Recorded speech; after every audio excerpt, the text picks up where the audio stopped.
Vous souhaiter la bienvenue à cet après-midi assez particulier. Donc, mon nom est François Bernier. Je suis professeur ici à cette université, mais aussi je suis ici au titre de directeur de la Maison pour la science en Alsace, qui a organisé cet événement. Donc, qu'est-ce que c'est que la Maison pour la science en Alsace? En deux mots, c'est une structure de l'université qui s'occupe de formation continue des enseignants de sciences, donc de la maternelle jusqu'au collège, et qui intervient dans des formations de format un petit peu classique, mais qui intervient aussi dans différents événements qui peuvent intéresser les enseignants, dont ce genre de conférence qu'on aura cet après-midi. Donc c'est une première pour nous, cet événement d'aujourd'hui. Donc on a voulu faire un événement qui soit à la fois ouvert à tous, donc, y compris évidemment les enseignants, aussi les futurs enseignants, mais tous ceux qui s'intéressent à la thématique importante de cet après-midi. Et donc avec un moment qui sont les deux premières conférences qui concernent tout le monde, et un événement par la suite, donc après ces deux conférences, qui peut aussi intéresser tout le monde, qui sera un petit peu voir, maintenant qu'on a appris plein de choses sur la question des fake news et autres, donc comment faire passer le message donc, aux enfants, donc dans les écoles. Parce qu'évidemment, c'est là que ça commence. Si on veut combattre un petit peu ce fléau de la désinformation, donc il faut le faire au niveau des enfants, donc ça passe forcément par les enseignants.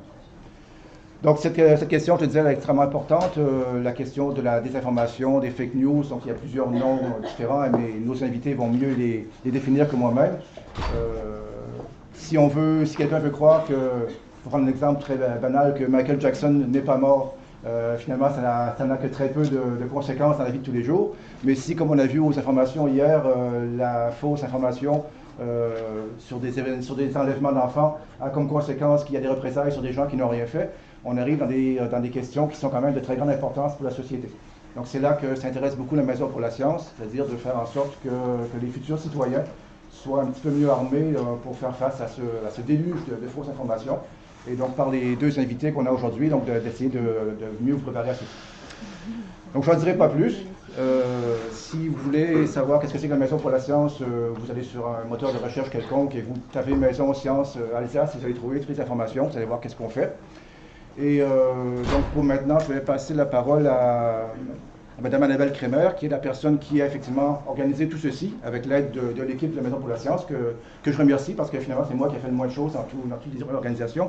Donc Annabelle Kremer, qui est enseignante en SVT et qui est formatrice à la Maison pour la science, a organisé cet événement et c'est elle qui va vous présenter les conférenciers de cet après-midi et assurer la partie vers 16h de comment faire en classe pour enseigner ceci aux enfants. Merci.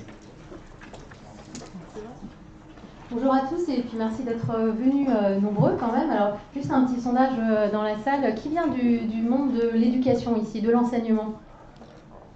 Ok. Et qui vient du monde de la recherche? Très bien. D'ailleurs, je t'interromps. Justement pour savoir un petit peu qui vous êtes, on va faire circuler une feuille dans l'assistance que je vous invite à remplir. Donc on veut savoir qui vous êtes, en gros, qu'est-ce que vous faites et comment vous avez appris cet événement. On demande nom et prénom, si vous ne voulez pas les mettre, ne vous inquiétez pas, c'est pas grave. C'est juste pour nous, pour savoir qui on a dans la salle et donc quel public on a et comment ajuster les prochains événements. En espérant qu'il y aura d'autres événements du même genre. Je m'aperçois que j'ai peut-être oublié les étudiants, non? Oui. Les étudiants aussi. Voilà. Moi, je ne vais pas garder le micro très longtemps. Je vous retrouverai tout à l'heure à peu près autour de 16h, si on arrive à garder le timing, plus pour évoquer avec ceux qui le souhaitent des ressources pratiques pour l'enseignant, pour les élèves, pour les étudiants. Je ne vous en voudrais pas à ceux qui veulent vaquer à d'autres occupations et quitter la salle à ce moment-là. Je ne me vexerai pas, c'est promis. Je vais remercier Denis Carotti qui vient de Marseille, qui est déjà venu depuis quelques jours parce qu'il est là avec vous, mais il est aussi venu dans les classes lundi, mardi. Voilà, donc je le remercie chaleureusement, donc qui est membre du réseau Cortex, il vous expliquera tout ça tout à l'heure, formateur académique. Et puis, bien sûr, Jean-Paul Krivine, qui vient de Paris et qui, lui, est rédacteur en chef de la revue Sciences et Pseudosciences de l'Association française pour l'information scientifique. Je voulais juste remercier quand même, c'est important pour moi, mes collègues, mon directeur, bien sûr, pour son soutien inconditionnel, et puis Isabelle Guédès, Emmanuel Barou, Elena Giuliani, je la cherche, elle est là. Je voulais les remercier pour leur aide précieuse, pour que ce moment puisse se dérouler dans des conditions logistiques et puis techniques sereines. Et juste encore une dernière information, C'est un début. Aujourd'hui, on teste un format. Vous voyez, on a un public mixte. On teste ce format, mais sachez qu'il va se prolonger de manière peut-être un peu plus grande au mois d'octobre de cette année, 2019. Et c'est mon collègue Jean-Daniel Igli, aussi formateur à la Maison pour la Science, qui, accompagné de nous tous, est à l'initiative d'un séminaire autour de l'esprit critique. Et là, ça durera 2 à 3 jours, voilà, avec des petits ateliers, etc. On communiquera bien sûr largement là-dessus. Voilà, je ne vais pas m'aventurer plus loin, je vous retrouve tout à l'heure et puis je vais céder la parole à Denis Carotti. Merci.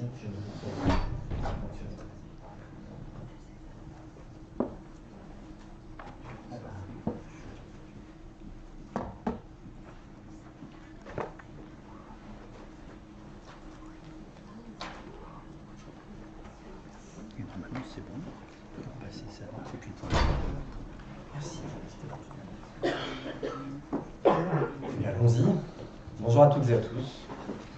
Je m'appelle Denis Carotti et je viens vous parler aujourd'hui sur l'invitation d'Annabelle qui vous a présenté cet après-midi. Je remercie donc à nouveau toute la Maison pour la Science pour l'organisation de cet événement et je suis ravi donc de le soutenir par ma présence aujourd'hui.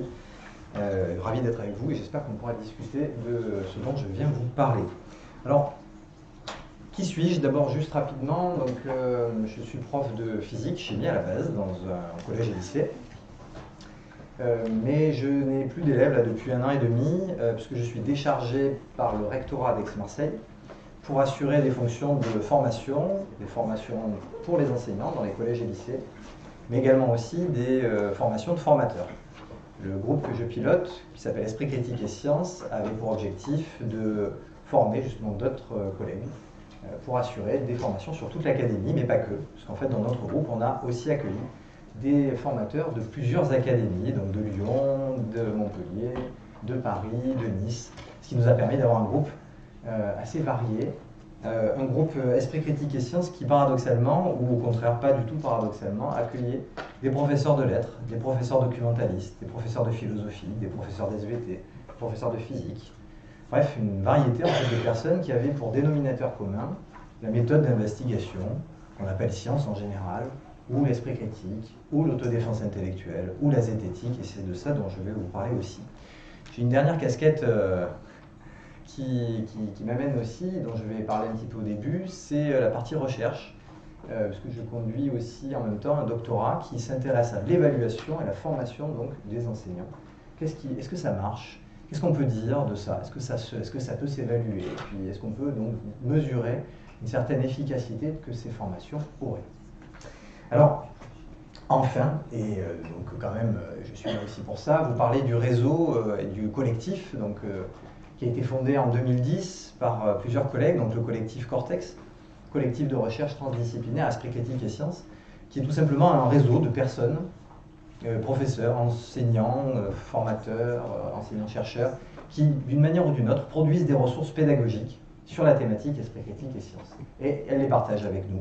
On les partage tous ensemble, ce qui fait que sur le site du Cortex, vous trouverez des ressources pédagogiques, entre autres, mais aussi des articles de fond qui présentent, donc, et qui parlent de ce sujet, zététique, esprit critique et autodéfense intellectuelle. Donc je viens vous parler de ceci. D'abord, qu'est-ce que c'est que cette histoire d'esprit critique? Pourquoi on fait ça? Quand même, c'est important de se poser la question. Hein. Souvent, on dit que c'est bien, on dit que c'est important, mais pourquoi on le fait? Qu'est-ce que c'est que cette histoire de zététique? Et pourquoi parler de zététique et d'autodéfense intellectuelle? Et puis, j'ai décidé de vous présenter des outils qu'on peut utiliser et qui participent justement au développement de cet esprit critique, de cette pensée critique. Si j'ai pas le temps, j'en ferai un peu moins que 7. Eh bien, tant pis, c'est pas grave. Je ne veux pas trop rogner de temps sur Jean-Paul qui va parler aussi après moi. Alors, je ne sais pas ce que vous mettriez derrière justement cette histoire d'esprit critique. Quand je pose la question, donc Annabelle disait, j'étais avec des élèves de 4e cette semaine, ils sortent des choses tout à fait remarquables en fait sur ce qu'il y a derrière cette définition d'esprit critique. Mais quelles que soient les définitions qu'on prend, il me semble qu'on peut identifier, moi, 3 points qui me semblent absolument importants. Le premier, c'est cette capacité à trier l'information. En gros, c'est bien pour ça qu'on nous dit il faut développer l'esprit critique pour plus se faire avoir par cette histoire de fake news, les fausses informations qui circulent, savoir distinguer ce qui est vrai, ce qui est faux, évaluer les preuves. Bon. Il y a une dimension souvent qu'on oublie, c'est certes c'est pour agir, c'est pour se positionner, mais c'est aussi pour agir en fait. C'est pas simplement pour rester derrière son ordi et puis pinailler en disant « oh là là, ça c'est vrai, ça c'est faux ». En fait, on fait des choix à partir de ça. Et ces choix déterminent souvent des actes dans la vie de tous les jours. Bon, allez, pour qui voter, mais aussi plus quotidiennement, quel paquet de biscuits acheter en fait. Avec de l'huile de palme, sans huile de palme, avec des OGM, pas d'OGM. Que choisir? Quelle thérapie en fait utiliser? Vers qui se tourner? Tous ces choix-là, en fait, au quotidien, ils mobilisent des capacités à trier et à évaluer l'épreuve. Le deuxième sens qui est sorti avec les élèves et qui sort quasiment tout le temps, c'est celui de... Alors, ils ne disent pas forcément douter. Parfois, ce qui ressort, c'est le côté méfiance. Il ne faut pas accepter tout ce qu'on nous raconte. C'est vrai, il y a donc une deuxième dimension, c'est le doute. Douter. Sauf que, comme j'aime bien le raconter, moi, quand j'ai commencé à faire ça dans les années 2000, les collègues enseignants me disaient « Mais Denis, c'est formidable, c'est bien, il faut les faire douter, nos élèves. Ils gobent tout, il faut les faire douter. » Depuis 2015, voilà, ils doutent trop. Il faut arrêter. Top. Il faut qu'ils nous croient maintenant.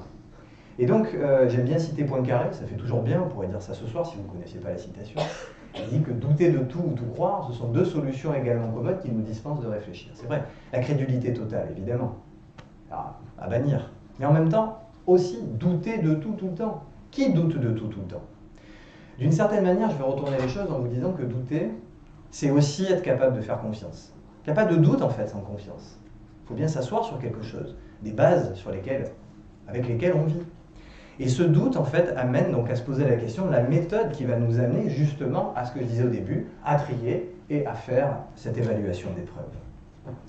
Construire une confiance raisonnable, quand on est scientifique ou quand on est dans le milieu de la recherche, c'est quand même assez indispensable. Si vous avez des collègues qui travaillent justement sur la question des vaccins, vous voyez bien qu'ils sont en perte de cette confiance-là. Il n'y a pas que. Il y a beaucoup d'autres domaines dans lesquels justement on a cette confiance qui est friable. Comment restaurer ça? Et puis, ce qui m'intéresse aussi, et ce qu'on oublie encore une fois trop souvent, je pense, c'est que la méthode d'investigation critique, ce discernement, Krienein, c'est discerner, c'est aussi, d'abord, et avant tout, être capable de se remettre en question nous-mêmes. Être capable de dire, il est possible que je me trompe.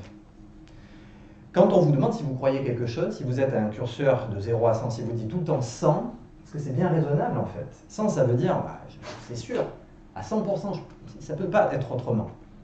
Je ne changerai jamais d'avis, si c'est 100, ça ne changera jamais d'avis, 100, c'est totalement certain.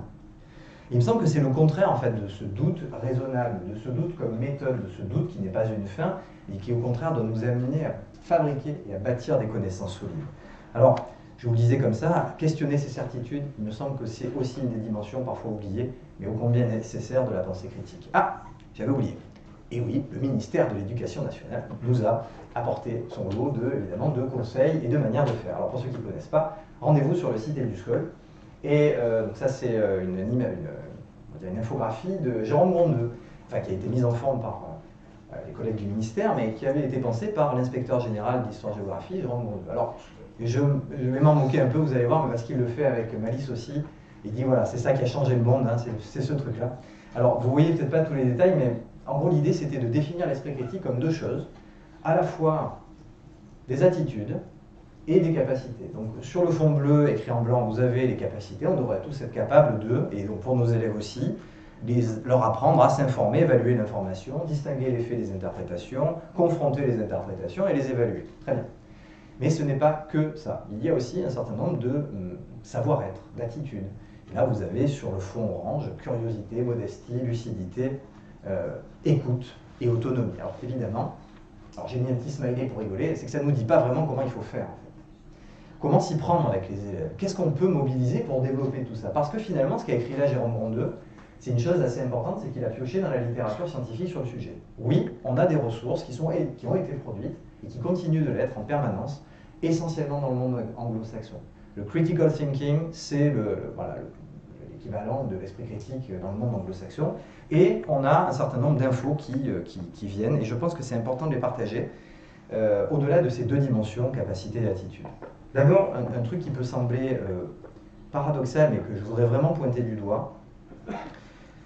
Si vous êtes... ce que j'entends souvent, c'est de dire, mais avant de développer l'esprit critique, il faudrait d'abord asseoir un certain nombre de bases de connaissances pour qu'on puisse exercer son esprit critique. Je suis entièrement d'accord avec vous. Si vous êtes dans cette idée-là, oui, exercer son esprit critique à vide, ça ne sert à rien. Et ça ne marche pas de toute façon. Par contre, et ça va plus loin que ça, avoir des connaissances, voire même des capacités analytiques ou cognitives, comme nous en parlent parfois les psychologues, ce n'est pas suffisant. Pire que ça, si on en reste là, en général, ce qui va se passer, c'est qu'on va mobiliser ces très bonnes capacités pour les mettre au service de nos idées, et pas forcément au service de la vérité, je mets des guillemets, de ce qui est des faits objectifs, des connaissances en fait. Et on peut observer ça de plein de manières différentes. C'est-à-dire que dès qu'on touche à des sujets qui sont controversés et qui nous touchent, sur lesquels on s'assoit, qui comptent pour nous, eh bien, des personnes qui ont ces meilleures capacités cognitives et connaissances sur un sujet donné vont les mobiliser pour défendre à tout prix cela. Je vous donnerai quelques exemples concrets si vous voulez à la fin. Je ne veux pas trop m'éterniser là-dessus. Et du coup, ça m'a amené à quoi? À considérer que qu'est-ce qui manque en fait à ça? Certes, les capacités cognitives sont nécessaires et importantes, on peut se dire certes, les connaissances aussi, mais ce qu'il faut rajouter, c'est cette dose de motivation à chercher à être critique. Penser à fonder nos opinions, nos avis personnels sur des preuves, en fait, sur des choses fiables. Ça, c'est une dimension qui est aussi, et voire même encore plus importante à développer. Parce que sans ça, on va simplement, je répète, mettre au service nos capacités cognitives, au service de ce qu'on pense déjà. Alors, on a quelques papiers sur le sujet. Moi, je travaille là-dessus. Ce qui m'intéresse, c'est justement d'évaluer. Est-ce qu'on arrive à donner envie? Est-ce qu'on peut motiver non seulement les collègues enseignants, mais aussi les élèves? On se dit que par cas, je n'ai pas envie de dire ruissellement, mais par percolation. Peut-être que ce qui arrive aux collègues va arriver aussi, évidemment, avec les élèves. Donc, cette envie d'être critique, cette envie d'aller chercher, de se poser des questions. Alors oui, curiosité, etc. Bon. Mais pour faire quoi, au final? Et finalement, est-ce que ça marche? Autre question. Alors, on a quand même des résultats là-dessus. Oui, ça marche. Et qu'est-ce qui marche, en fait? Ce qui marche, c'est de développer les deux dimensions. Donc, à la fois être capable de, et puis aussi cette tendance à être critique. Le deuxième truc le plus important, à mon avis, qu'il faut retenir, c'est qu'il faut le bosser de manière transdisciplinaire. Alors évidemment, on fait avec les moyens qu'on a. C'est déjà pas mal de le faire dans cette discipline. Mais c'est quand même... Et c'est beaucoup mieux si on transpose, si on transfère, si on en parle dans d'autres disciplines. C'est là, en fait, où l'élève va comprendre que, comme j'en parlerai, confusion, corrélation, causalité, ça vaut dans toutes les disciplines. Et qu'on peut en parler dans n'importe quel sujet. Autre chose aussi, c'est contextualiser. C'est-à-dire pas faire du hors-sol, être vraiment dans des exemples concrets qui parlent aux élèves, qui nous concernent. Favoriser l'échange et le dialogue. C'est pour ça qu'on parle souvent du débat, de l'oralité. Oui, c'est nécessaire de laisser s'exprimer, de donner la parole. Je sais qu'on est frileux. Moi, le premier, des fois, je me suis dit, mais à quel point je peux donner la parole à mes élèves? Mais ça se travaille. Puis on n'est pas obligé de le faire tout le temps. Mais ça aussi, ça participe au développement de l'esprit critique. Dernier point, qui dans le milieu de la zététique, dont je vais parler, est parfois un peu trop prononcé, c'est le simple débunkage. Avec les théories du complot, vous comprendrez sûrement ce que je vais dire. Simplement passer son temps à dire « mais regardez, c'est n'importe quoi, les gens qui croient qu'on n'a pas marché sur la Lune, regardez, je vous le prouve par A plus B », ça ne changera pas grand-chose en fait. Pire que ça, vous risquez un effet rebond. L'effet rebond, c'est que vous allez, en quelque sorte, renforcer les croyances des personnes sur ces sujets-là. Pourquoi? Parce que si vous dénoncez ces trucs-là, c'est que vous faites partie du complot, évidemment. Entre autres. Alors, pourquoi la zététique? Parce que justement, une méthode pédagogique qui a l'air de fonctionner, c'est celle-là. Alors, je vous en parle parce que moi, je pratique ça depuis des années. Et alors, d'abord, un petit rappel historique, je ne vous en dis pas trop, mais c'est histoire que vous ayez le contexte. Zététique, c'est un vieux mot qui vient du grec zétein, qui signifie chercher. On le doit à ce philosophe grec qui s'appelait Pyrrhon, qui vivait dans une petite cité grecque, Élis, le premier des sceptiques, dira-t-on. Et qu'est-ce qu'il prônait, Pyrrhon, de manière très schématique? C'est le refus de toute affirmation dogmatique. Voilà. Et c'est un doute, en fait. C'est un doute qui pourrait être caractérisé d'assez, comment dire, je ne peux pas parler de Descartes, mais assez radical quand même, dans le sens où il n'y avait vraiment pas de possibilité pour lui d'atteindre une forme de certitude, de vérité, de fausseté, de justice ou de beauté. Non, non, tout n'était que, bon, il nous reste que la suspension du jugement. Et ça, c'est pas très efficace en fait, si on en reste à la suspension du jugement. Donc ça, c'est l'origine du mot, qui a été repris, on va dire, au début des années 70, par un Américain qui s'appelle Marcello Truzzi, puis par un Français, le professeur Henri Brock, professeur de physique à l'université de Nice-Sophia Antipolis. Et c'est lui qui a lancé les premiers cours de zététique. Il a fondé même un laboratoire de zététique, je vous en parlerai. Et quelle était sa porte d'entrée? Eh bien, c'était les phénomènes étranges et paranormaux. Alors pour ceux qui ne connaissent pas, ça peut paraître surprenant, mais oui, il faisait des cours dans lesquels le sujet d'étude, c'était la critique, l'analyse critique des phénomènes étranges et dits paranormaux. Alors, des phénomènes étranges et paranormaux, il y en a plein. Pour ceux qui se rappellent d'X-Files, pour ceux qui se rappellent, d'X-Files, vous verrez à peu près de quoi je parle. Sinon, ça brasse un paquet de choses, les mancies, les monstres bizarres, l'archéofiction, les ovnis, les fantômes, les poltergeists, les thérapies dites non conventionnelles, enfin, il y a un paquet de choses, les pouvoirs du corps, tout ceci était le sujet d'étude de ces cours. Dans ces cours, ils faisaient deux choses. Un, de la méthodologie d'enquête scientifique. Comment on fait pour expérimenter, pour tester quelque chose? Comme on dit souvent, le tribunal de l'expérience. Allez, on y va. On va tester, on va essayer d'enquêter. Et la deuxième chose, c'était aussi des cours de méthodologie, aussi intellectuelle. On pourrait les appeler épistémologiques, philosophiques. Tout ceci permettait en fait aux étudiants de s'approprier des outils qui leur permettaient de se positionner pour faire leur choix en connaissance de cause. Alors, il a développé un laboratoire dans lequel il enquêtait là-dessus. Moi, j'ai eu la chance d'y participer un petit peu. Et bon, qu'est-ce que ça a donné? Des recherches, de l'enseignement. Et puis, il a même organisé un prix défi. Alors, si vous êtes curieux, vous irez sur le site du labo, qui a fermé ses portes malheureusement depuis qu'Henri est à la retraite, mais le site existe toujours. Et le prix défi consistait à essayer d'appâter un petit peu des gens pour qu'ils viennent se faire tester. Alors, ça avait ses avantages et ses inconvénients, vous imaginez. Avec 200 000 € à la clé, on n'a pas eu que des personnes honnêtes, mais on en a eu quand même essentiellement. Alors les résultats de ces expériences ont été publiés, ça a donné pour l'instant rien du tout, hein, et le prix défi a été arrêté, et on a testé des radiesthésistes, des personnes qui prétendaient pouvoir communiquer par la pensée, des personnes qui prétendaient pouvoir déplacer des objets à distance. Et l'idée c'était comment mettre en place un protocole qui permette de tester ces affirmations, pour ne pas se laisser avoir par des personnes qui éventuellement pourraient être malveillantes dans le sens qu'ils voudraient nous tromper. Mais ce n'est pas que ça qu'il a développé. Il y a ce versant pédagogie. Et pourquoi je vous parle d'esprit critique avec la zététique et d'autodéfense intellectuelle? Parce qu'il y avait cette idée aussi d'enseigner ça, de transmettre ces capacités, mais aussi cette envie en fait, d'aller chercher, de se poser des questions, de se remettre en question, de questionner, ce refus de toute affirmation dogmatique. Henri Brock parlait d'art du doute.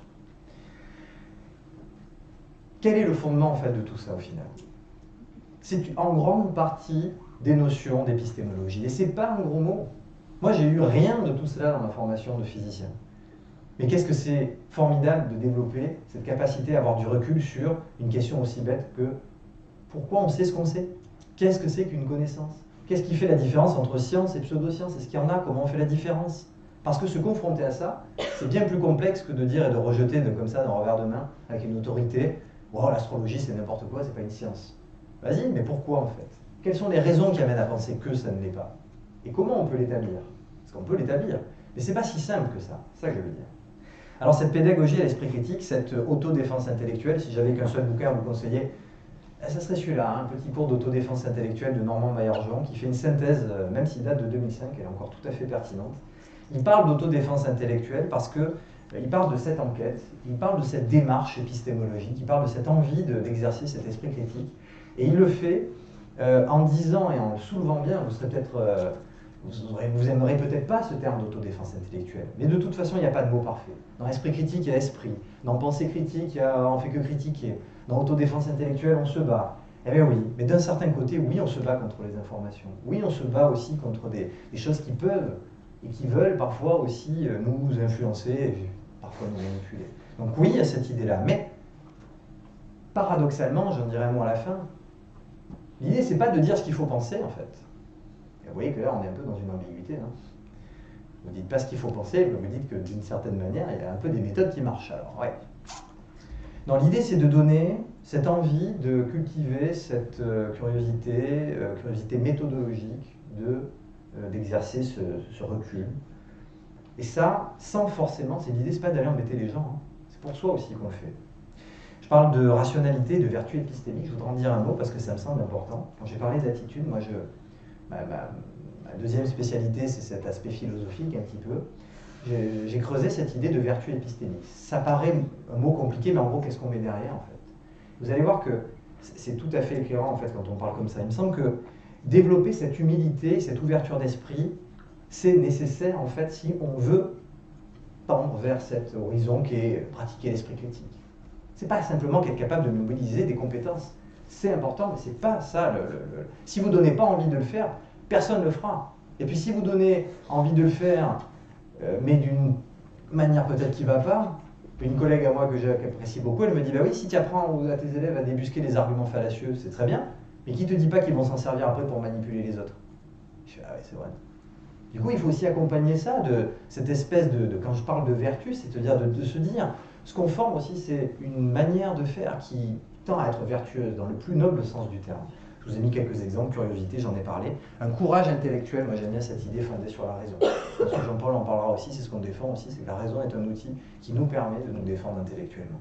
Pour pouvoir faire des choix en connaissance de cause, je terminerai là-dessus, la zététique c'est presque un prétexte. Les phénomènes paranormaux c'est un prétexte. Pour parler d'épistémologie, pour parler de méthodologie scientifique, pour parler de psychologie et des biais cognitifs. Je ne vais pas forcément beaucoup en évoquer, mais c'est une partie aussi. Et forcément aussi des outils philosophiques problématisés, et quand même est quand même un élément assez essentiel.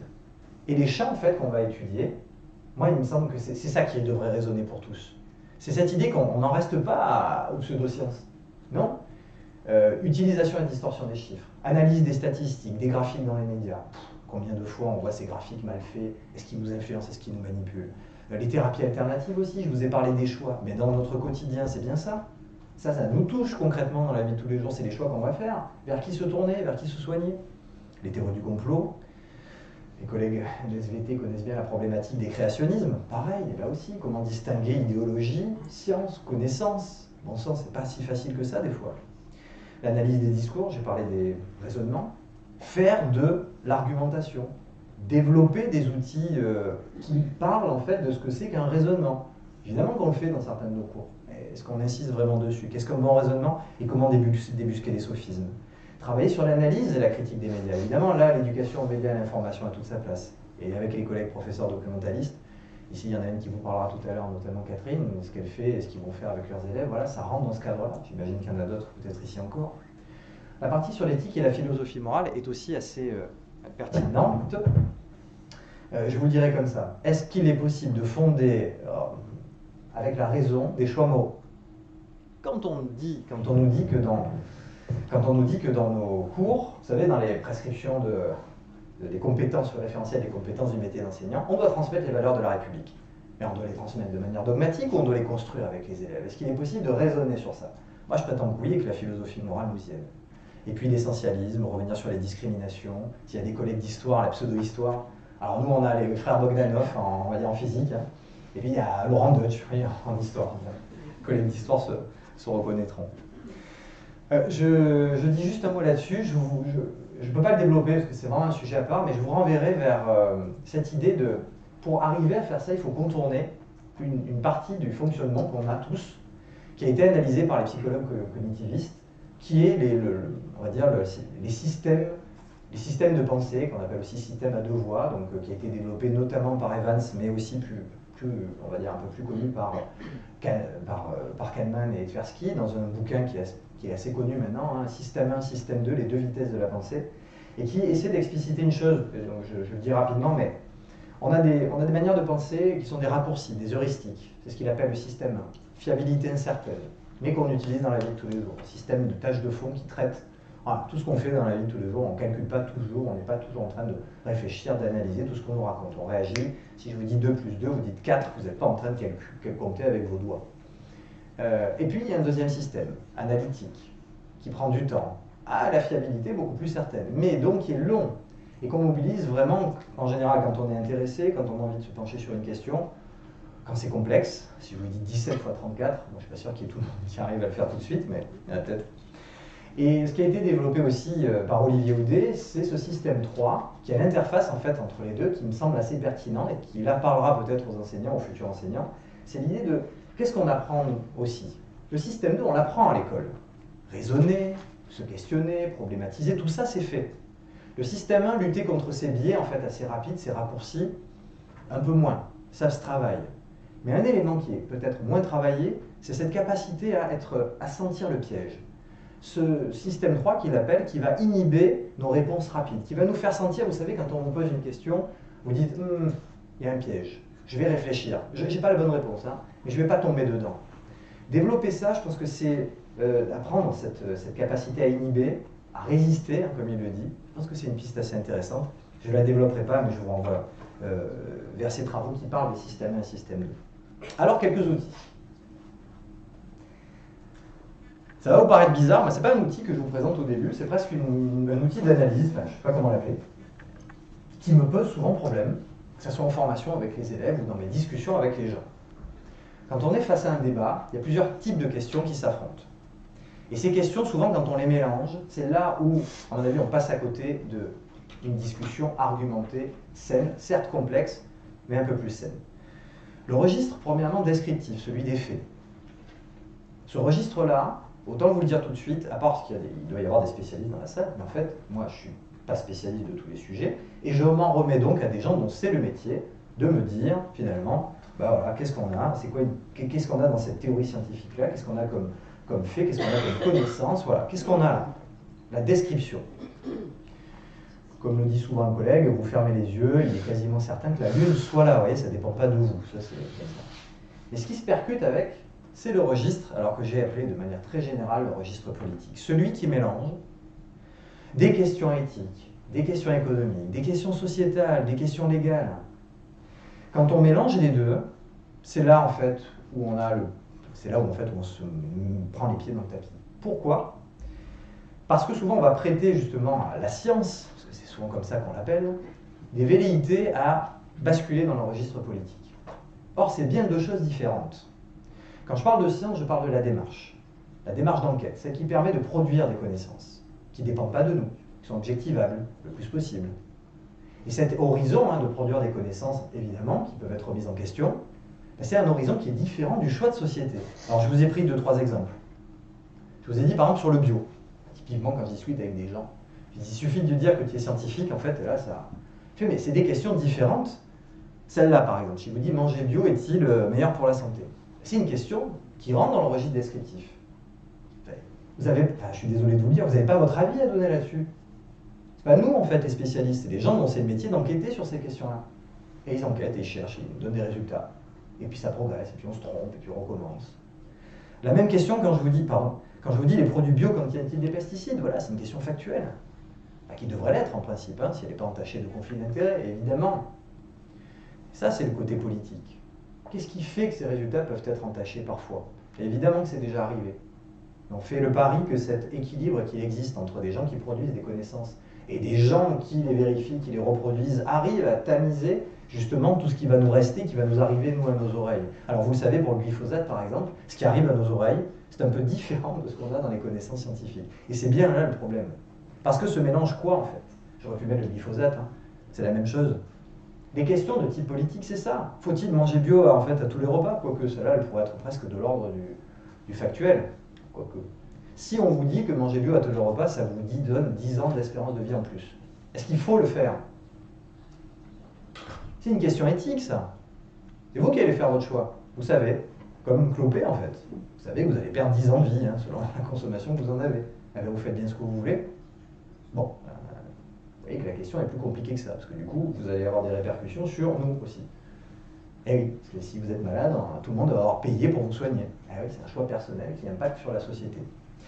Faut-il financer davantage les agriculteurs bio? Faut-il généraliser l'agriculture biologique? Voici des débats, en fait, de type politique. L'exemple que je prends souvent avec mes élèves, je leur dis, vous n'avez pas à être... Regarde, écoutez la question. Est-ce que vous êtes pour ou contre la fission nucléaire? Cette question est ridicule. Comme si je vous disais, est-ce que vous êtes pour ou contre l'ADN? Maintenant, si vous êtes pour ou contre l'utilisation de la fission nucléaire pour produire de l'énergie, alors là, voici une question de type politique dont on peut tous s'emparer, à mon avis. Et c'est là où se glisse l'autodéfense intellectuelle. Deuxième outil, j'aime bien celui-là parce qu'il me paraît assez éclairant. Comme le disait Henri Brock, je vous fais sa version à lui, il disait comme ça, il disait avant de se poser la question de savoir si le Père Noël va descendre plus vite dans la cheminée si on lui met de la vaseline en fait, dans le conduit, d'abord s'assurer que le Père Noël existe. Et en fait, il reprenait une vieille histoire qui est celle de la Dent d'Or de Fontenelle, qui disait à son époque, j'adore la manière dont il le dit, c'est quand même un peu... il dit « Assurons-nous bien du fait avant de nous inquiéter de la cause, et nous éviterons ainsi le ridicule d'avoir trouvé la cause de ce qui n'est point. » Cette histoire de la Dent d'Or raconte tout simplement que des gens ayant découvert une dent en or à un enfant se questionnaient sur la manière dont cette dent d'or était apparue dans la bouche. Et puis il raconte l'histoire de tous ces savants Horatius, je ne sais plus comment ils les appellent, des noms Horatius avec des noms compliqués, qui écrivaient plein de bouquins sur comment expliquer ça, jusqu'à ce qu'un jour un orfèvre décide d'examiner la dent et constate qu'elle était en réalité simplement une dent recouverte d'une pellicule en or. Vous retrouverez ça dans un épisode d'Hygiène mentale, une chaîne YouTube que je vous conseille, qui parle d'esprit critique et de zététique, d'autodéfense intellectuelle de manière tout à fait remarquable. Je vous invite vraiment à aller la voir, cette chaîne. C'est une ressource pédagogique vraiment intéressante.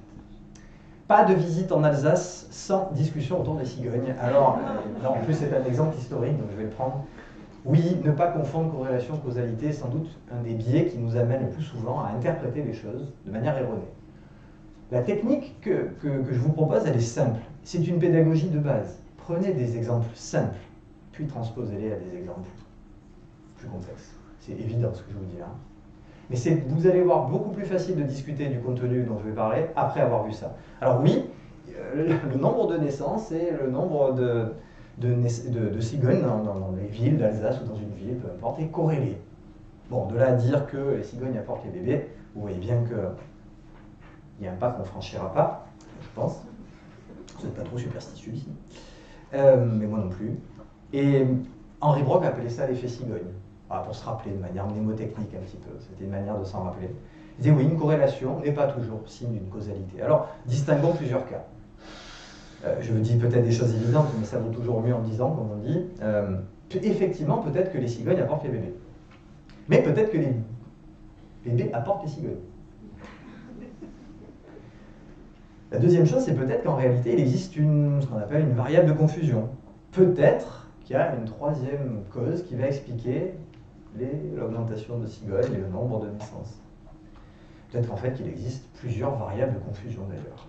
En fait, il existe aussi une explication toute simple, c'est qu'il n'y a en réalité aucun lien entre ces deux variables. Et c'est compliqué d'identifier la cause d'un phénomène. C'est très compliqué en réalité. Alors, je prends encore un exemple. Le Monde, les décodeurs ont sorti très récemment une petite application sur leur site qui permet de générer des corrélations. Ils ont une base de données de plein de choses. Et puis l'ordinateur croise, et puis dès qu'il obtient une bonne corrélation, là de mémoire, je ne l'ai pas affiché, mais on est à plus de 97 ou 15% de corrélation. Vous savez, ça va de moins 1 à 1, donc là on est à quasiment moins 1 à 1. Alors oui, je l'ai pris en rapport avec mon origine. Les nouveau-nés prénommés, le nombre de nouveau-nés prénommés Kevin dans les Bouches-du-Rhône et le taux d'homicide en France. Alors, j'aime bien faire chercher là, est-ce qu'il existe une variable de confusion, c'est-à-dire une tierce cause qui expliquerait les deux? Là, s'il y en a qui veulent se lancer, pas facile. Hein. Ou est-ce que c'est juste du hasard? Et selon les cas, c'est pas facile. Hein. C'est pas facile de déterminer ça. Donc, il faut enquêter, il faut chercher, il faut isoler les paramètres. Et voici un sujet beaucoup plus compliqué. Sans doute connaissez-vous Vandana Shiva, militante féministe et écologiste qui défend un certain nombre de choses, de valeurs, et qui disait, notamment qu'en regardant la consommation et puis l'augmentation des cultures OGM et le cas d'autisme, il ne faisait aucun doute que c'était lié. Évidemment, vous vous doutez du sens dans lequel elle le disait. Ce n'est pas l'augmentation c'est pas l'augmentation du glyphosate ou des... Oui, c'est bien l'augmentation du glyphosate ou des OGM qui, pour elle, cause les cas d'autisme, et pas l'inverse. Et pour ça, elle appuie ça avec un graphique, en fait. Voici la corrélation entre la consommation la production d'OGM et le nombre de cas d'autisme aux USA. Corrélation quasi parfaite. Et là, vous voyez, c'est difficile de lutter contre cette envie qu'on a de se dire peut-être qu'effectivement, il y a un lien de causalité. Sauf que si on peut prendre en fait le même schéma entre la consommation le vente de nourriture bio et le nombre de cas d'autisme aussi. Ah, c'est un peu moins intuitif, vous voyez, vous dites quand même consommation bio, cas d'autisme, je vois pas trop. Mais en réalité, dans les deux cas, en fait, on pourrait se dire est-ce qu'il y a un lien de cause à effet. Étudions-le si vous voulez. Mais c'est pas simplement la corrélation qui nous dit ça. C'est compliqué, hein. Vous avez aussi de manière beaucoup plus simple, le fameux post-hoc. Ouais, ça fait bien dire latin. Vous êtes malade, vous prenez un traitement, vous allez mieux. Qui va suspecter une seconde que ce n'est pas le traitement qui vous a fait aller mieux? C'est dur de lutter contre ça. Pourtant, pour que des scientifiques, un jour, arrivent à cette conclusion-là, il a fallu qu'ils, comme disait Claude Bernard, d'abord vous filez le médicament et puis vous vous assurez que la personne va mieux, mais aussi vous lui donnez pas de médicament et puis vous vous assurez qu'elle ne va pas mieux. Parce qu'en fait, peut-être qu'elle ira mieux de toute façon. Vous connaissez sans doute l'expression « soignez-vous un rhume et ça durera une semaine, ne vous soignez pas, ça durera 7 jours ». Voilà, c'est exactement ça. Évidemment, vous imaginez le nombre la pensée magique qui est générée par ça. La danse de la pluie, par exemple, était sans doute un cas assez connu. Bon, je vous l'ai mis quand même. Oui, c'est pas facile d'établir un lien de cause à effet. Je vous ai mis une suggestion pour moi qui me semble assez éclairante. Si vous éliminez tous les facteurs de confusion et qu'il ne vous reste plus qu'une seule variable, et que vous montrez bien que les deux continuent à évoluer ensemble, alors là, vous vous rapprochez d'un lien de causalité. Quand on contrôle toutes les variables. Et c'est pas facile de les contrôler. Combien de temps a-t-on mis pour prouver définitivement que le cancer pouvait être augmenté du poumon par la consommation de cigarettes? Alors encore un petit outil. Ah oui, demander des preuves solides. Ça avec les élèves, ça marche bien, oui. On va voir si ça marche avec vous. On en discutait avec Annabelle en fait. C'est quoi une preuve? Si vous êtes scientifique, vous allez exiger un super niveau. Quand je dis preuve, vous pensez tout de suite à des preuves de très haut niveau. Mais en réalité, c'est pas vrai. Dans votre vie de tous les jours, vous appellerez preuve des choses assez banales. Exemple, si je vous dis ce matin, en venant ici, j'ai croisé un chien. Qui me croit? Est-ce que vous pourriez lever la main, s'il vous plaît? Vous pouvez bien lever la main, je vous vois. Une bonne majorité. Il y en a qui ne me croient pas. Sceptique. En réalité, quand je dis ça, pourquoi vous avez tendance à me croire? Et j'allais même dire mieux, pourquoi vous pensez que c'est certainement vrai? Et pourquoi même mon témoignage suffit? Pourquoi j'avais envie de dire mon témoignage est une preuve du fait que vous me croyez? Parce que certainement, c'est une affirmation un peu plus banale. Vous avez déjà vu des chiens, ça ne remet pas en cause tout ce que vous savez. Entre l'hôtel où j'étais et ici, c'est pas impossible que j'ai croisé un chien. Donc, oui, mon témoignage est certainement là une preuve recevable. Et vous aurez raison. Bon, en fait, c'est faux, j'ai pas eu le chien. Si je vous avais dit que j'ai vu un zèbre, alors qui me croit là? Voilà, d'accord. Bon, de 0 à 10, vous n'êtes pas 0 quand même. 1? Qui est à 1? Moins de 1? Il y en a qui sont à moins de 1? Plus de 1 quand même. Il y en a qui votent pas. En fait, comment vous placez votre curseur? Je pense que ça dépend de plein de choses. Pourquoi vous ne croyez pas que j'ai vu un zèbre en fait? C'est impossible que j'ai vu un zèbre? Mon témoignage ne suffit pas, vous avez compris. Qu'est-ce qui vous convaincrait? Je l'ai demandé aux élèves encore hier à avant-hier. Vous savez ce qu'ils me répondent? La même chose que vous, je suis sûr. Qu'est-ce qui vous convaincrait que j'ai vu un zèbre? Un article dans le journal. Ah, vous croyez tout ce qu'il y a dans le journal. Bravo. Il y a des élèves, ils me disent toujours un selfie avec un zèbre. Après, ils ont dit un selfie avec la date. Après, ils ont dit un selfie avec le zèbre et la date avec un truc derrière que je reconnais. Style la cathédrale, ou je sais pas, les cigognes. Alors, c'est vrai que là, vous voyez, le niveau de preuve demandé, je pense qu'une photo, un peu, une vidéo, ils aimaient bien l'idée de la vidéo, même s'ils ont conscience qu'on peut truquer la vidéo, cette affirmation, elle est importante, mais elle n'est pas si extraordinaire que ça.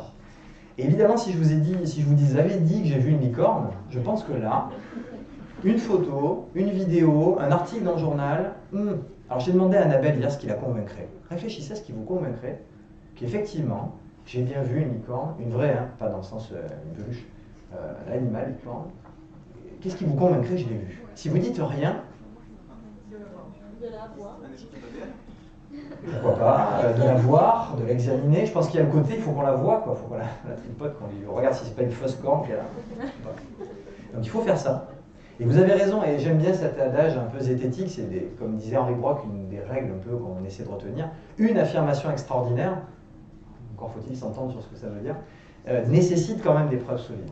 Et vous allez me dire, mais c'est quoi une preuve solide du coup? L'ADN. Alors je vous propose d'évaluer les preuves à l'aide d'une échelle qui n'a rien d'extraordinaire, mais qui va nous aider un petit peu à nous éclairer. D'abord, moi ce que j'entends par preuve, c'est ce qui permet d'établir que quelque chose existe et là, un fait. Bon. Ça dépend du contexte. Évidemment, en mathématiques, on va pouvoir parler d'une preuve comme une démonstration. Vous démontrez le théorème de Pythagore, c'est une démonstration, c'est une preuve de l'égalité entre les longueurs. Mais ça peut être un fait, ça peut être des témoignages, bref. Qu'est-ce que c'est que cette histoire de preuve? Alors, je vous propose, oui, c'est vrai, mais les amis inconnus qui disent c'est quoi une bonne ou une mauvaise preuve, hein, le fameux bon et mauvais chasseur. Alors, qu'est-ce que c'est? Je vous propose ceci, en partant du plus bas. L'idée est la suivante, c'est... comme je vous l'ai dit, parfois un témoignage peut nous convaincre. Mais parfois aussi la rumeur peut nous convaincre. Vous savez, au boulot, t'as entendu dire que machin était avec le truc? Vous n'en savez rien. Par contre, pourquoi pas? La rumeur est un petit niveau de preuve, tout petit. La sagesse populaire un peu plus peut-être. J'aime bien titiller les élèves avec ça, mais vous aussi. Hein. Ma mère qui me disait toujours, mets tes chaussettes, tu vas attraper froid. Elle avait déjà entendu de sa grand-mère, de son grand-mère et de tout le monde. Jusqu'au jour où je me dis, mais il rentre par les pieds le virus.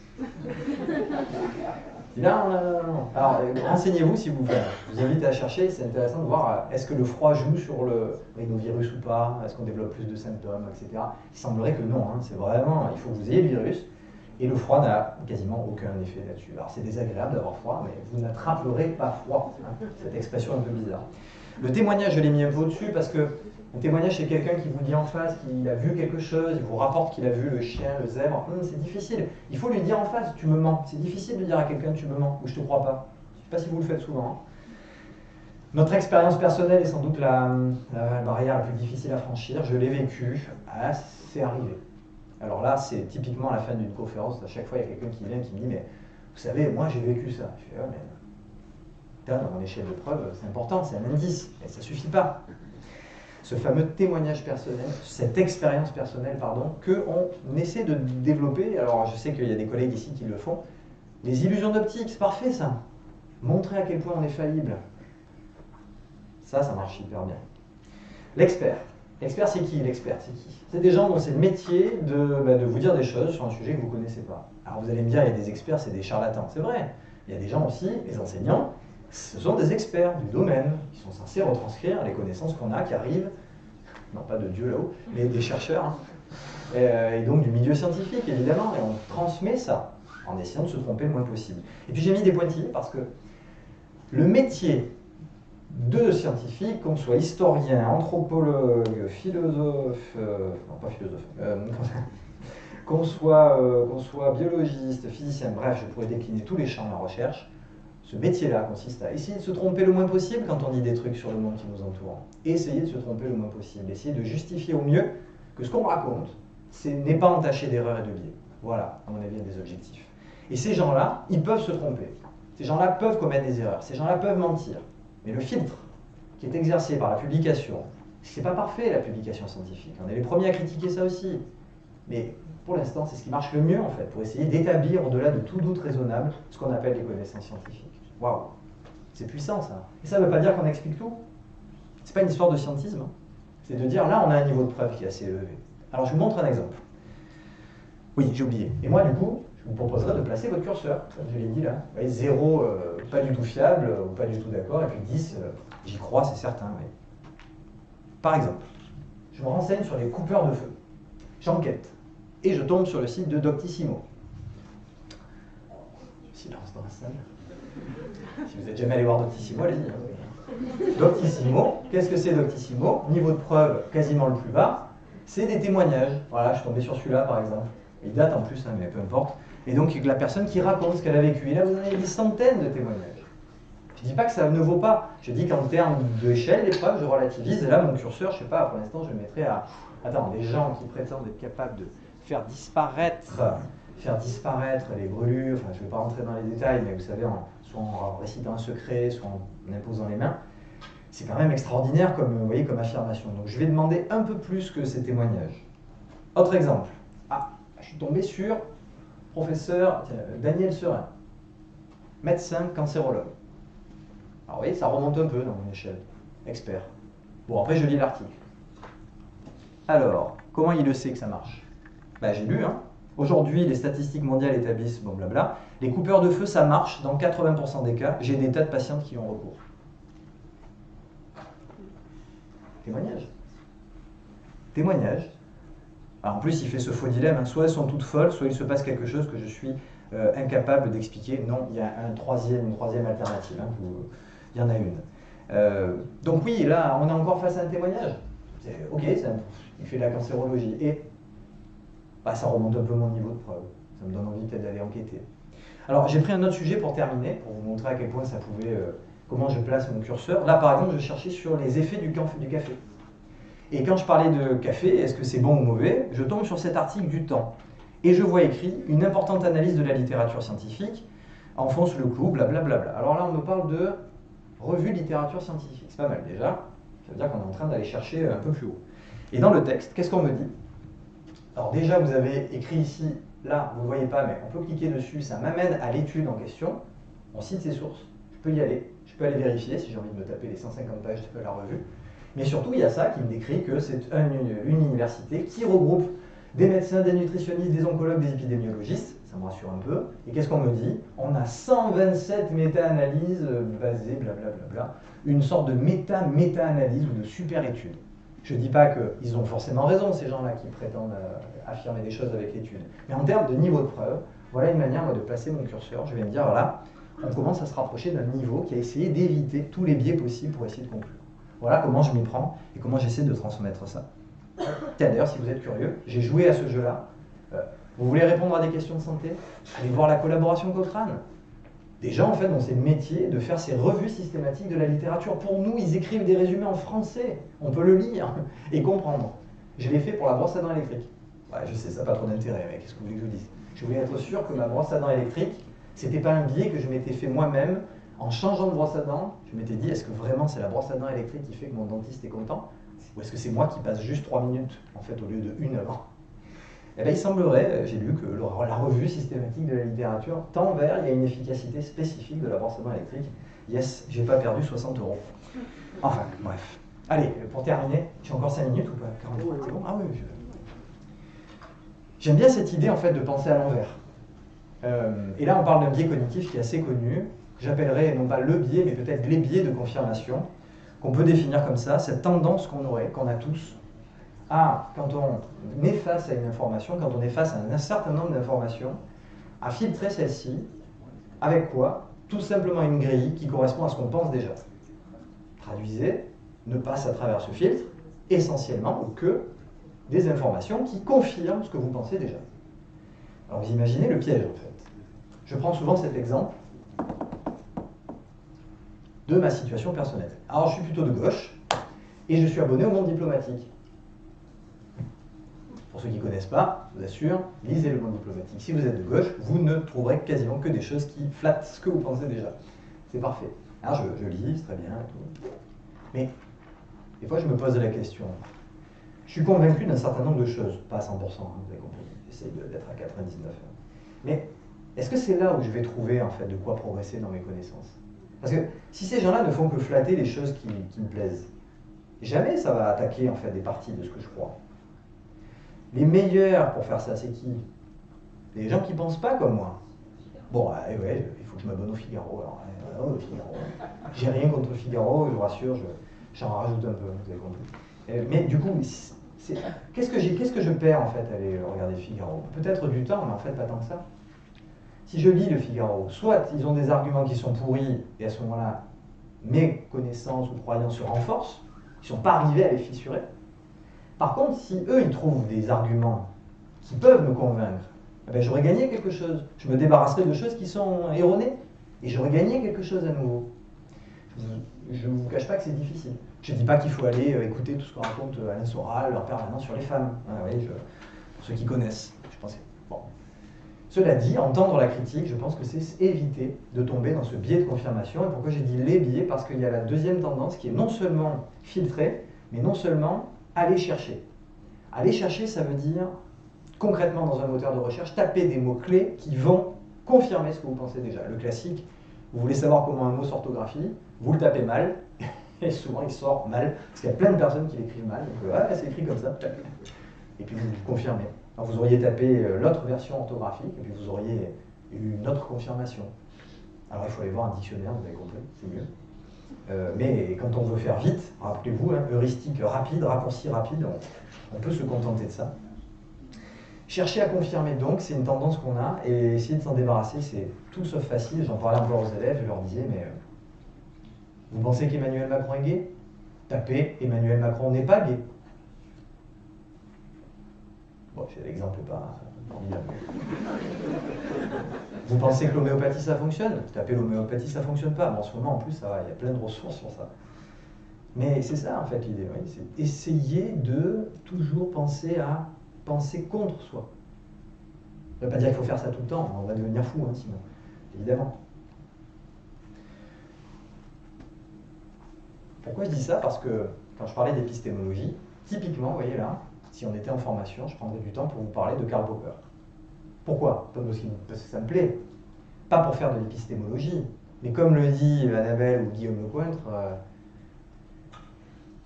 c'est une épistémologie de combat en fait qu'on défend.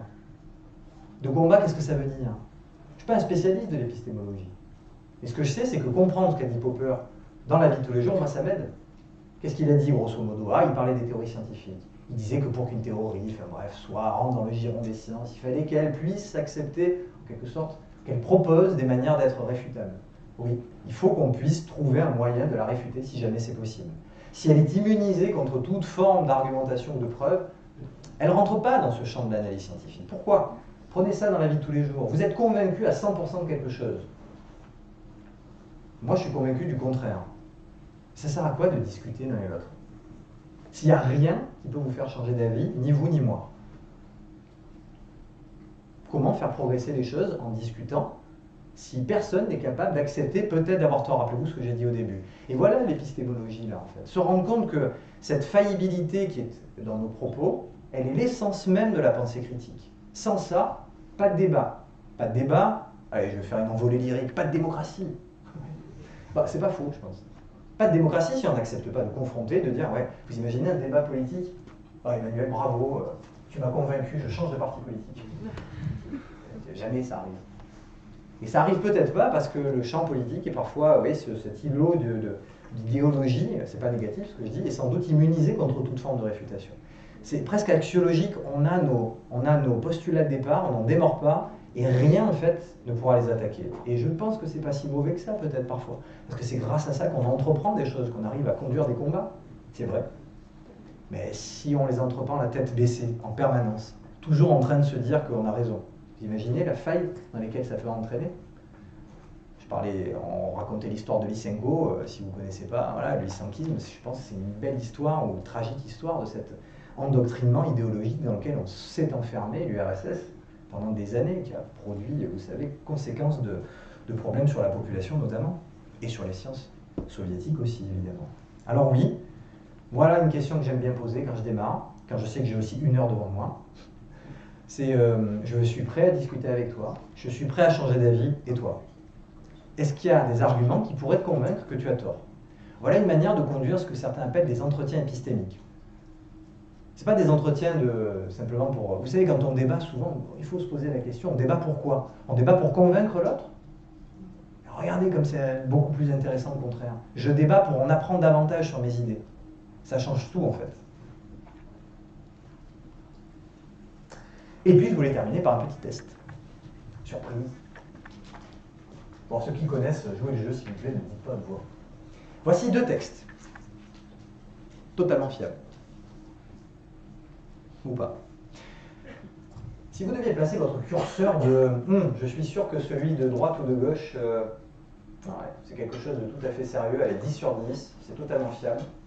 Et puis 0, pas du tout. Vous mettriez quelle note à ces 2 textes? D'après vous, hein? Et ne me dites pas que vous n'êtes pas spécialiste, je sais.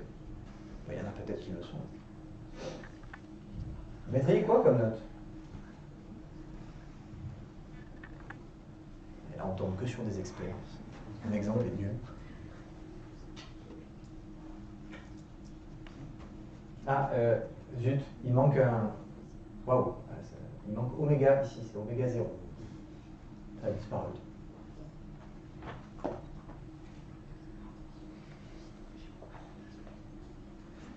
Ok, qui ne comprend rien à ces 2 textes? Juste pour voir. Ouais. Ok, alors c'est à vous que je m'adresse. Parmi ceux qui ont levé la main, est-ce que vous êtes capable de trancher entre les 2? Est-ce qu'il y a quelque chose, vous vous rappelez, le système 3, qui est en train de vous dire ça sent pas bon là? Alors est-ce qu'il y en a qui voudraient se positionner là où ça sent pas bon? Je voudrais juste ceux qui ont levé la main. Vous sentez que ça sent pas bon où? Ce sont énergétiques quantiques. Et vous?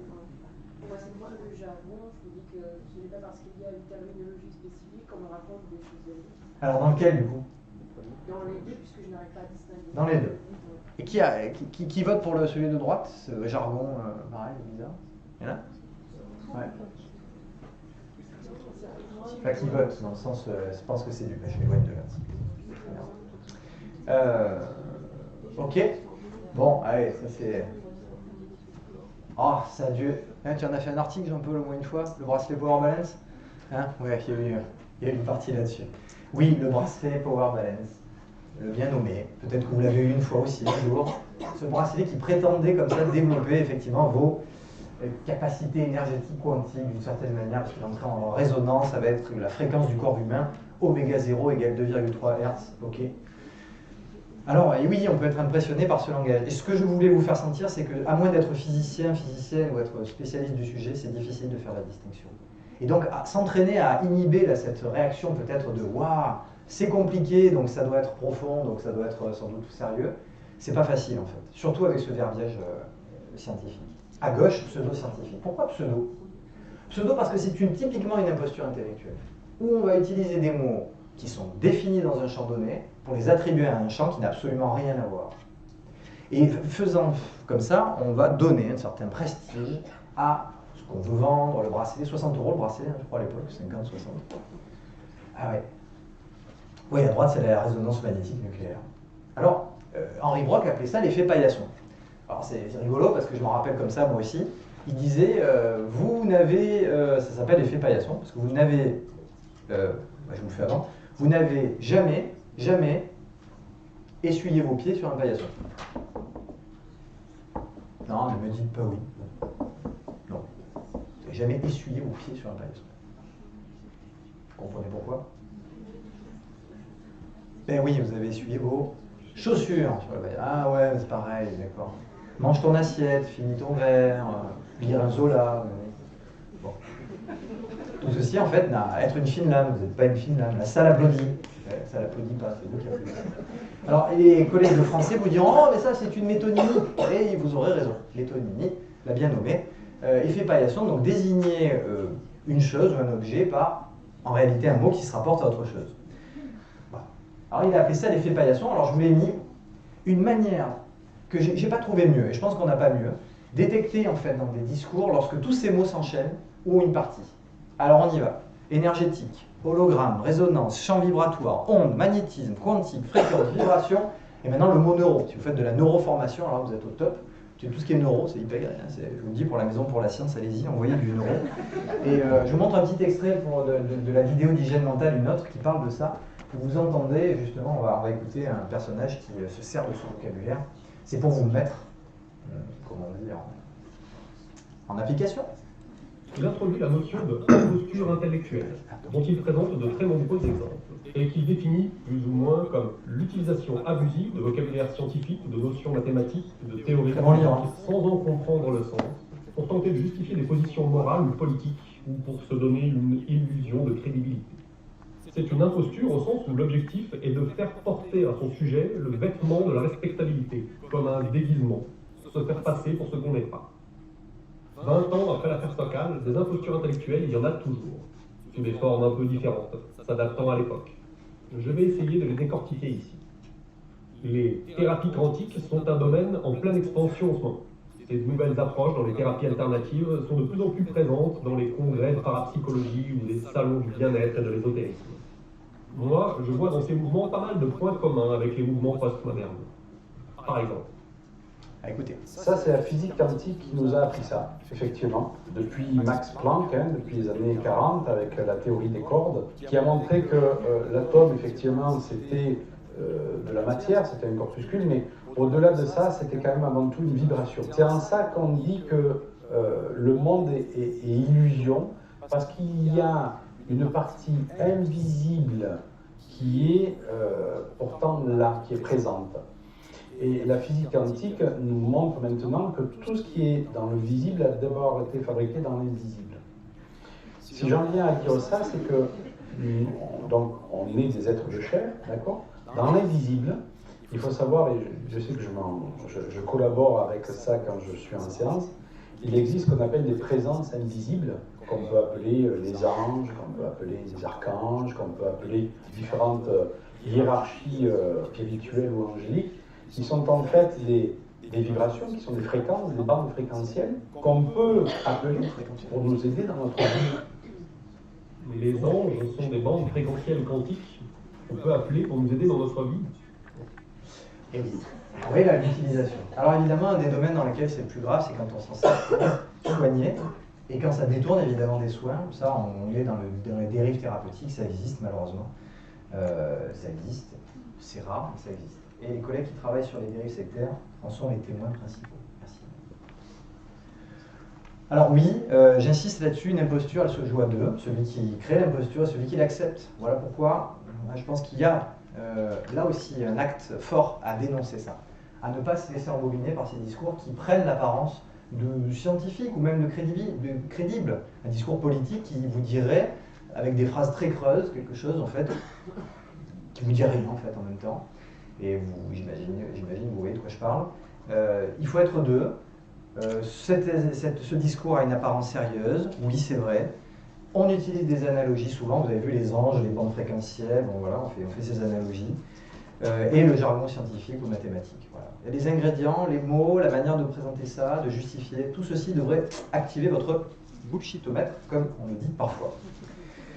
Oui, je vous donne cet exemple-là parce que la lolo-thérapie, lolo-analyse, thérapie quantique par réinformation fréquentielle ne fait pas que dire des choses comme ça. Elle prétend, vous voyez par exemple ici aussi, celui de pouvoir traiter à distance n'importe quelle pathologie ou mal-être. C'est pas rien quand même. On engage sa santé là-dedans, vous voyez ce que je veux dire? C'est pas rien, il y a un vrai choix à faire ça. Et je terminerai par les limites et les pistes. 3 choses. 1, je l'ai dit au début, il y a ce paradoxe d'enseigner l'esprit critique ou de développer l'autodéfense intellectuelle. C'est à la fois de dire, on a envie que les gens pensent par eux-mêmes, en même temps, on n'a pas envie qu'ils pensent mal. Et ça, quand on est enseignant, justement, je pense que c'est un des vrais enjeux. Quand on l'a intégré, je pense que c'est déjà pas mal, c'est-à-dire de se dire, je suis face à ce paradoxe, dans le sens où oui, j'ai envie que vous acquériez une méthode qui vous permette de faire vos choix, mais je ne peux pas vous forcer à le faire. Il faut réfléchir à ça, normaliser, essayer d'apprendre à penser. Est-ce que c'est pas déjà à l'inverse de ce qu'on voudrait, c'est-à-dire qu'ils pensent par eux-mêmes, oui, mais en même temps on ne peut pas les laisser sans rien. Ou on pourrait peut-être, j'en sais rien. Je trouve que c'est compliqué, cette question-là. La deuxième, c'est concrètement comment on développe des motivations épistémiques, des motivations, des vertus épistémiques, des vertus critiques. Comment on fait ça? La seule piste que j'ai pour l'instant, c'est par l'exemple. Être vertueux. Être vertueux dans le sens où on est avec les élèves, on ne fait pas la comédie. On n'est pas en train de conclure qu'avec 3 données comme ça dans la classe, on va arriver à démontrer, prouver la loi d'additivité des tensions, théorie d'évolution avec 3 cas qu'on a trouvé comme ça. Non, non, non, non, non, non, non, non. On va à l'encontre en fait là, de cette attitude qu'on devrait montrer aussi. La curiosité, citer ses sources, être capable de faire de l'épistémologie, c'est-à-dire d'être humble aussi, de montrer la limite des sciences, mais aussi tout ce qu'elle peut apporter, distinguer les registres. Montrer quand on parle en tant que professeur et quand on parle en tant que citoyen. Je sais que c'est pas facile. Mais quand je faisais le cours sur le réchauffement climatique, que j'en parlais, c'est pas la même chose de dire il y a un réchauffement climatique, et comme je pouvais le faire au début, assez maladroitement je pense, en concluant, eh ben, les enfants, qu'est-ce qu'il faut faire alors maintenant? Qu'est-ce qu'il faut faire? Il faut. Bien, prends le bus. Non, l'avion, tu sais quand même, ça consomme et tout, fais gaffe. Hein, et là, je donnais mon avis, parce que j'étais dans l'implication en fait de valeurs. Alors que je peux justifier, si vous voulez, ces valeurs-là. Est-ce que c'est bien mon rôle d'enseignant de physique? En tout cas, est-ce que c'est ma casquette d'enseignant de physique qui parle? Je pense que c'est ma casquette de citoyen qui parle à ce moment-là. Et puis, pour terminer, comment évaluer? C'est très très compliqué d'évaluer ce contexte-là. Alors, il y a un dispositif, hein, une équipe de recherche qui travaille là-dessus. Éducation à la pensée critique, éducation à l'esprit critique, dans lequel vous retrouverez des collègues que vous connaissez sûrement, Gauvry, Bronner, Delouvet, et j'y participe aussi de temps en temps. Il y a cette question de l'évaluation. Est-ce qu'on peut avoir un questionnaire qui pourrait mesurer tout ça?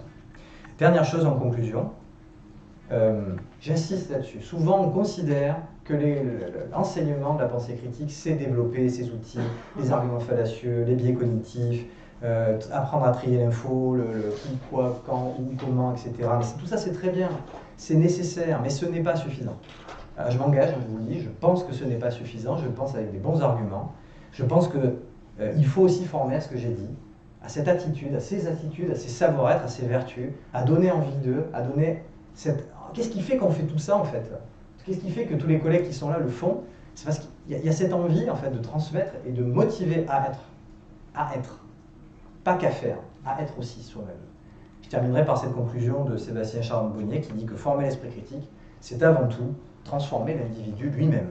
Et ça, c'est pas rien. Je vous remercie pour votre attention et je répondrai à toutes vos questions avec plaisir.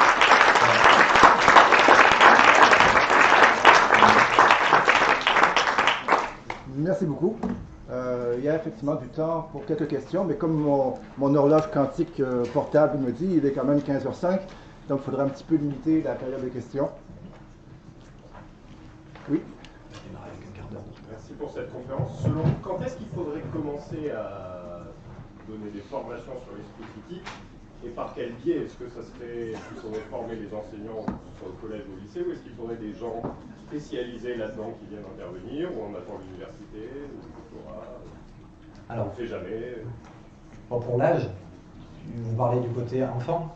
Oui. À partir de quel âge? Christophe Michel le fait très jeune, ouais. Avec les collégiens. Mais... Effectivement, et des vidéos avec les primaires aussi. Si vous connaissez le dispositif donc de la main à la pâte, esprit scientifique et esprit critique, qui s'adresse au cycle 2 et au cycle 3. Donc c'est les instituts qu'il faudrait former. Évidemment. Et c'est, moi, mon engagement depuis... je vous raconte, c'est personnel, mais je lis, je me vois dans le train en train d'ouvrir le bouquin d'Henri Brock. Devenez sorcier, devenez savant. Je lis et je fais putain, j'ai jamais été au courant de tout ça. C'est super. Ça serait génial d'apprendre ça en fait quand on est formé en tant qu'enseignant. Et depuis donc 2002, c'est cet objectif-là, tu vois, qui m'anime et qui me dit, il faut passer par cette idée de, ouais, on se forme, quoi, on se forme à ça. Je n'étais pas formé, je me suis auto-formé, mais maintenant, comme je disais au début, les collègues se forment. Et les collègues se forment, et ici, il y en a plein qui ont repris ça et qui le font dans plein d'académies.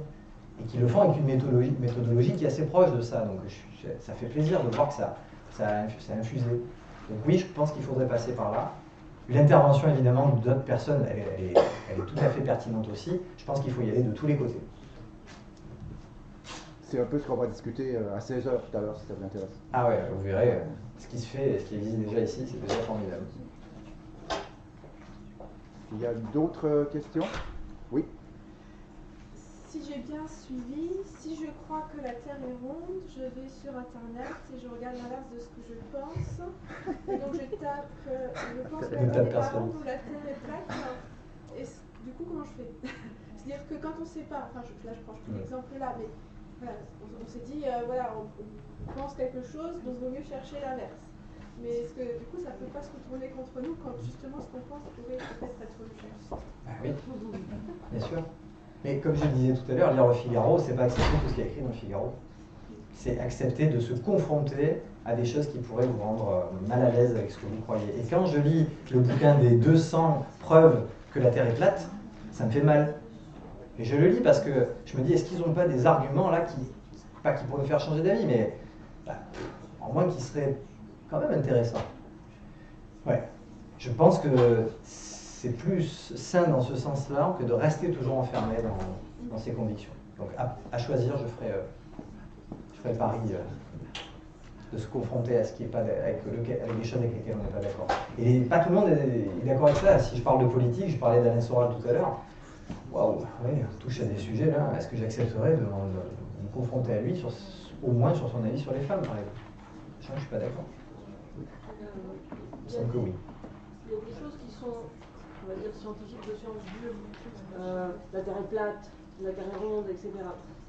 Mais quand on parle de différences plus idéologiques, comme entre le Figaro et le monde diplomatique, comment deux analystes en économie vont avoir des positions complètement différentes, et là, comment... Est-ce que, bien sûr, il y a des domaines dans lesquels la distinction des faits est beaucoup plus complexe.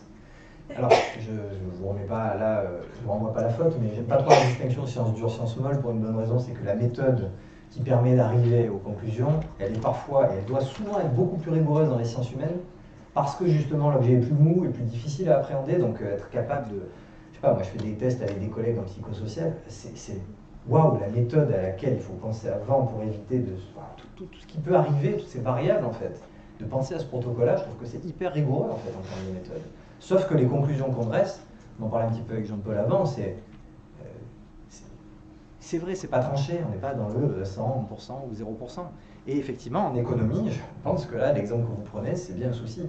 Est-ce qu'on est bien d'accord sur les faits? Est-ce qu'on est d'accord sur, c'est une partie en fait dont je parlais tout à l'heure, est-ce qu'on est capable de se mettre d'accord là-dessus pour ensuite discuter de qu'est-ce qu'on en fait? Déjà, si les économistes pouvaient nous dire on est d'accord sur les faits et maintenant qu'est-ce qu'on en fait, alors là je serais heureux. Mais c'est souvent ce travail qui est mélangé, qui est tout intriqué, donc j'aime bien dire qu'il faut déplier les choses, hein, souvent voilà, il faut discerner, critiquer, c'est ça. Et effectivement, c'est bien plus compliqué dans ces sujets-là. Voilà pourquoi certains de mes collègues zététiciens sont frileux, et je les comprends, moi le premier des fois, à s'attaquer à des sujets pour lesquels on a du mal à distinguer l'idéologie du descriptif. J'ai souvent entendu dire que la zététique en elle-même pouvait être une conviction. Et ouais. Du coup, entièrement d'accord. C'est oui, je vais vous le dire tout de suite, moi je défends que la connaissance est une valeur. Je vous l'ai dit au début, pourquoi faire l'esprit critique? Je réponds, parce qu'on a tous ici, je pense, on fait ce pari que les connaissances partageables, qui sont objectivables, objectivées, de manière intersubjective, oui certes, mais en tout cas qu'on partage, qu'on soit français, zimbabwéen, japonais, chilien, tout ceci en fait, ça, on fait le pari que ça a une certaine valeur à les transmettre. Et donc oui, il ne faut pas oublier qu'à la base de la zététique, on a cet axiome, en quelque sorte, de dire on accorde une importance à la méthodologie pour faire ses choix en connaissance de cause, on accorde de la valeur aux connaissances, on accorde de la valeur à ce qui dépasse en fait simplement notre subjectivité. Et ceux qui ne font pas ce pari-là, ok, ils ne le font pas, mais il ne faut pas renier à mon avis cet aspect, on fait ce pari-là. Mais je pense que la plupart des gens le font. Et une fois qu'on l'a fait, on bâtit dessus toute l'architecture méthodologique qui permet de grandir et de se positionner. Et là, à ce moment-là, tout le monde nous suit forcément, parce qu'on va éviter les biais, parce qu'on va éviter les erreurs de témoignage, parce qu'on va éviter toutes ces erreurs-là. Et quoi de mieux pour éviter ces erreurs-là? Ben, c'est la méthode. Et une méthode, vous l'appelez scientifique, intellectuelle, peu importe. Mais il y a une manière d'éviter de se tromper. Et je pense qu'on peut ramener les gens à cette méthode en leur montrant qu'elle a ses vertus. Mais l'axiome de départ, il est là. Et c'est pas du tout un mal, à mon avis. Merci, je propose qu'on s'arrête là-dessus.